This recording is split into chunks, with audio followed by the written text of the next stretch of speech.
미스스한 이야기. 오늘은 독일 범죄 역사상 최대 미스터리이자 대표 미제 사건으로 불리는 살인자 없는 살인사건 요그체 사건에 대한 이야기입니다. 1984년 10월 26일 새벽 3시경 두 명의 트럭 운전사가 하겐의 45번 국도 인근에서 도로를 벗어나 추락한 파란색 폭스바겐 골프 차량을 발견했습니다. 추락하면서 나무와 충돌한 것인지 앞범퍼가 부서진 상태였고 운전석은 비어있었으며 조수석에는 벌거벗은 채 피를 흘리고 있는 한 남성이 있었죠. 남성은 다행히 숨은 붙어있었지만 피를 너무 많이 흘려 1분 1초가 위급한 상태였습니다. 트럭 운전사들은 즉시 신고하고 남성이 의식을 잃지 않게 계속 말을 걸었죠. 남성은 구급차를 타고 이송되는 내내 4명의 남성과 함께 있었다고 이야기했습니다. 구급 요원이 함께 있던 4명의 남성이 친구들을 말하는 것이냐라고 묻자 그렇지 않다고 답한 뒤 의식을 잃었고 병원에 도착하기 전에 사망하고 말았죠. 발견 당시 남성이 실오라기 하나 걸치지 않은 알몸이었다는 것과 운전자가 보이지 않았다는 점 등을 놓고 볼 때 강력사건에 휘말렸을 가능성이 높아 보였습니다. 조사 결과 남성은 서독 출신으로 식품가공과 생산을 담당하는 34세 식품기술자 귄터 스톨로 밝혀졌죠. 아내와 지인들은 귄터 스톨이 사망하기 전 마치 자신의 죽음을 예감한 듯 그들이 나를 죽이려 한다는 이야기를 자주 했다고 증언했습니다. 회사를 그만두어서 미안해. 하지만 더는 참을 수 없어. 모두가 나를 반대했어. 어떻게 그럴 수 있지?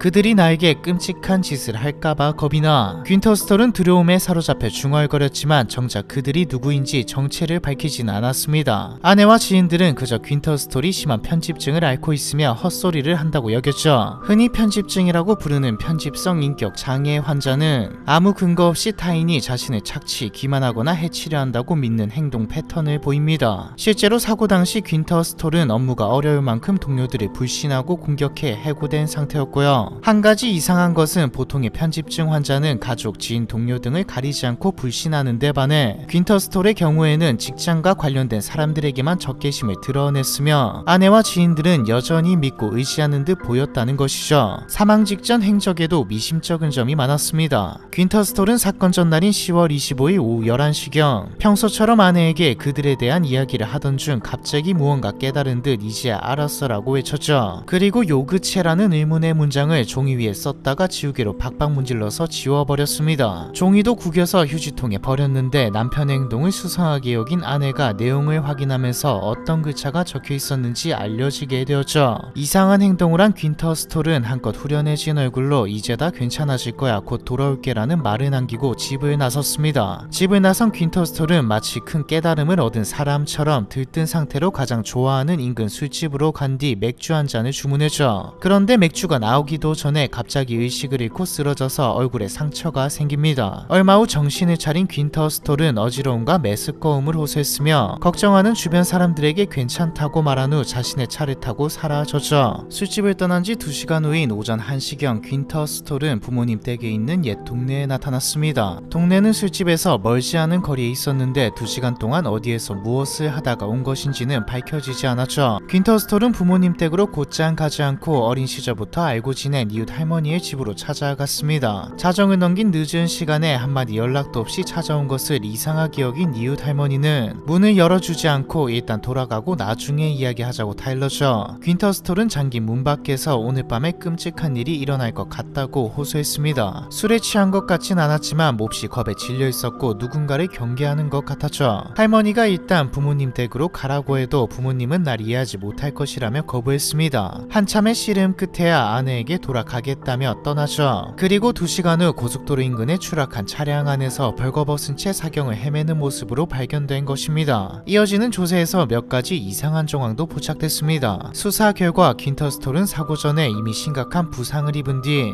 조수석에 태워진 채 사고 현장으로 옮겨진 것으로 밝혀졌거든요. 부상의 정도가 심각한 것으로 보아 교통사고를 당한 것으로 추정되죠. 피해자가 나체 상태로 발견된 이유에 대해서는 수사 초기엔 피해자의 신원이 밝혀질까 두려워 벗긴 것이라고 여겨졌지만 그렇다고 하기엔 귄터 스톨 소유의 사고 차량이 현장에 남아있어서 의미가 없어 보였습니다. 오히려 귄터 스톨이 주행 중에 환각 증세를 일으켜 스스로 옷을 벗었고 나체인 상태로 도로에 뛰어들었다가 누군가 차로 귄터 스톨을 쳤을 가능성이 높아 보여져 경찰은 두려움을 느낀 운전자가 사고를 은폐하기 위해 또는 귄터 스톨이 죽었다고 생각해 인적이 드문 국도 인근까지 태우고 간 후 차량과 함께 유기했을 가능성이 높다고 해석했습니다. 범인이 왜 이토록 기묘한 유기 방법 방법을 택했는지는 여전히 의문으로 남겨진 가운데 최초로 사고 현장을 발견했던 2명의 트럭 운전사도 현장에서 흰색 상의를 입은 남자를 보았다고 증언했죠. 흰 옷을 입은 남자가 부상을 입은 듯 비틀거리며 차량 주변을 서성이고 있었는데 트럭 운전사가 다가가자 달아났다는 내용이었습니다. 사고 당일 국도 주변에서 흰색 옷을 입은 히치하이커들을 봤다는 제보도 이어졌습니다. 목격자들이 봤다는 흰색 옷은 의사나 연구원들이 유니폼처럼 입는 흰 가운과 비슷해 보였지만 누구인지 사고 현장에 있었던 남성과 동일 인물인지 여부는 끝내 밝혀낼 수 없었죠. 목격자들도 흰색 상의 말고는 기억해내는 게 없었거든요. 수사가 개시된 지 6개월 동안 용의자를 특정할 수 없었던 경찰은 퀸터스토리 불법 약을 구매하기 위해 네덜란드로 향하다가 불행한 사고에 휘말렸을 것이라는 가능성을 제시했습니다. 하지만 퀸터스토리의 행적을 증명할 근거는 아무것도 발견되지 않았죠. 정체불명의 그들에게 위협받고 있다고 호소하다가 알몸으로 그것도 죽어가는 상태로 발견된 퀸터스토리의 이야기는 독일 내에서도 화제가 되기 시작했습니다. 특히 아내의 증언을 통해 퀸터스토리 마지막으로 남겼다는 요구체라는 메모가 알려지면서 사건과 관련해 결정적인 단서일 것이라는 추측이 쏟아지기 시작했죠. 독일 수사 당국도 조사관들을 투입해 집중 조사를 진행했지만 결과적으로 아무것도 밝혀내지 못했습니다. 세계 어느 언어에도 요구체라는 단어는 존재하지 않았고 특별한 의미가 담긴 암호문인지조차 확신할 수 없었죠. 수사가 유야무야 종결된 이후에도 마지막 메모에 대한 미스터리는 계속돼 1985년 4월 12일 당시 인기 있었던 독일판 그것이 알고 싶다 프로그램에서 다루어지기도 했습니다. 그런데 방송이 나간 후 유의미한 제보가 들어오기 시작했죠. 몇몇 아마추어 무서운 애호가들은 피해자의 아내가 봤다고 증언한 요구체라는 메모가 사실은 YO6TG일 것이라고 제보했습니다. 요구체에서 가운데 글자 G를 숫자 6으로 바꾸면 루마니아 라디오 방송국의 호출 신호가 된다는 것이죠. 하지만 피해자와 루마니아 라디오 방송국 간의 연관관계는 밝혀내지 못했습니다. 일부 시청자들은 피해자를 친 사고 차량의 번호판일 것이라고 추정했습니다. 하지만 해당 번호판을 쓰는 차량은 없었죠. 차량 번호판이 맞다고 한들 퀸터스토리 메모를 작성한 것은 사고가 일어나기 몇 시간 전이었습니다. 예지력을 가지고 있던 게 아니라면 사고 장면을 미리 보고 메모를 남기는 것은 불가능했죠. 요구체가 자이고트의 에너그램일 수 있다는 주장도 제기됐습니다. 에너그램은 어떤 단어나 문장을 구성하는 글자의 순서를 바꿔 다른 단어나 문장을 만드는 것을 말합니다. 걸그룹 르세라핌도 I'm fearless라는 문장을 에너그램에서 만든 이름이죠. 일종의 지적 유의, 언어 유의로 독일을 비롯한 유럽권 국가에서는 놀이처럼 자주 사용되고 있습니다. 자이고트는 우리말로 수정란을 의미합니다. 두 개의 생식자, 즉 남성과 여성의 생식세포가 수정되면서 형성되며 각 생식세포의 유전 정보를 받아들여 새로운 개체를 만들어내죠. 퀸터스토리 생전 식품 기술자였다는 것을 고려할 때 자이고트가 유전자 재조합 식품 GMO를 뜻하는 것이 아닐까 추정되었습니다. 유전자 재조합 식품 연구에 참여했던 퀸터스토리, 무언가 밖으로 알려져서는 안 될 기밀을 알게 되어서 입막음 목적으로 살해당했다는 추정이죠. 하지만 어디까지나 추정일 뿐 사실 여부는 밝혀지지 않았습니다. 요구체라는 글자를 뒤집으면 흘려쓴 숫자 027906이 된다는 주장도 나왔지만 무슨 의미인지 사망과 어떤 관계가 있는지는 알 수 없었죠. 결국 요구체 사건은 범인의 윤곽조차 잡지 못하고 독일 범죄 역사상 가장 미스터리한 미제 사건으로 남게 됩니다. 독일 국민들은 퀸터스토리의 기괴한 죽음과 이상한 메모를 둘러싼 미스터리가 언젠가 해결되길 청원하고 있죠. 다행인 것은 피해자의 파란색 폭스바겐 골프 차량에서 신원미상의 DNA가 발견되었다는 것인데 사건 당시 수사에 참여했던 울리 카이저 조사관은 증거실에 DNA가 보관되어 있는 한 어떤 식으로든 범인의 덜미를 잡을 수 있을 것이라고 전망했습니다. 언제가 될지는 모르겠지만요. 너무 단서가 없어서 의심되는 사람마저도 없어서 미스터리한 요구체 사건에 대한 이야기, 이번 편은 여기까지입니다.